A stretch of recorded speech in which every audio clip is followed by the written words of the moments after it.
I said this yesterday, pull up the tape. I said the world's not ending, the sky's not falling. Don't get on this show talking crazy if the Suns lose. And I'm sticking to that.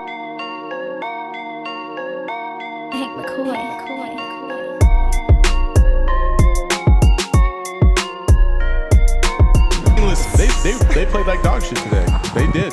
The only one that didn't was Kevin Durant. And Bradley Beal chipped in a little bit here and there, but Kevin Durant tried to carry this fucking team, and nobody else stepped up. Nobody. Book was MIA.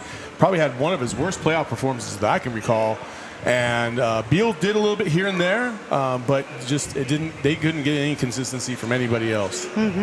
This is why you don't count out the best defense in the NBA, because the playoffs turn into a half-court game, and they found a way to shut down the Suns. They baited them into iso ball early in this game. Their offense wasn't missing the way it had been in previous games against this team, and they took care of business. They held serve. They played exactly the way that they needed to play in Game 1 on their home court. Now, can they do it 3 more times is the question. That's always been the question with Minnesota. Can they perform this well offensively? Because if they don't, and the Suns, wound up making a few of those missed layups, some of those free throws early on, this could feel like a different game. But Devin Booker shooting 5 of 16 is never going to get it done in a playoff series. It's just not. Kevin Durant was vintage Kevin Durant. He was otherworldly today, did all the things that you wanted out of Kevin Durant, that you expected out of Kevin Durant. Devin Booker did not, and that just can't get it done in the playoffs. 18 points on 5 of 16 shooting, 2 of 6 from 3 is going to put you in a position where you are down and probably down big. You lost game 1, man. Like you lost game 1. It's a 7-game series. The series don't start till a road team wins a game. I said this yesterday, pull up the tape. I said the world's not ending, the sky's not falling. Don't get on this show talking crazy if the Suns lose. And I'm sticking to that. Like, I thought if the Suns came out and won game 1, the series would be, Minnesota would be in trouble. They did what they had to do, man. I think that was the best version of Minnesota. We got their best punch. And ironically, I think that was the worst game that the Suns could have rolled out and played.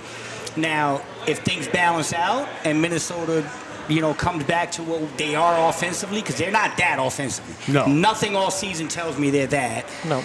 And so, Book wasn't good. This is one of those really bad games.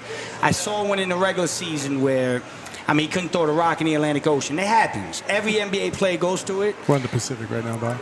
Yeah, whatever. It's a much tougher shot to the Atlantic. That's fair. Yeah. I just feel like I don't want.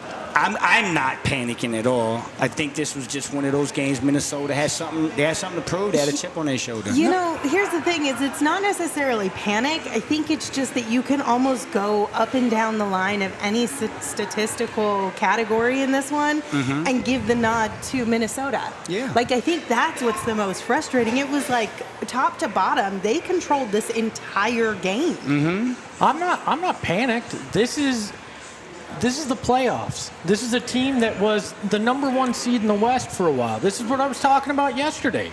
You can't discredit them just because of the 3 games we saw them play against the Suns. Yeah. If the Suns play their game, are they an extremely difficult matchup for Minnesota? Yes. But we also knew that the Suns are this team. They're bisolar. We got the solar coaster riding on here.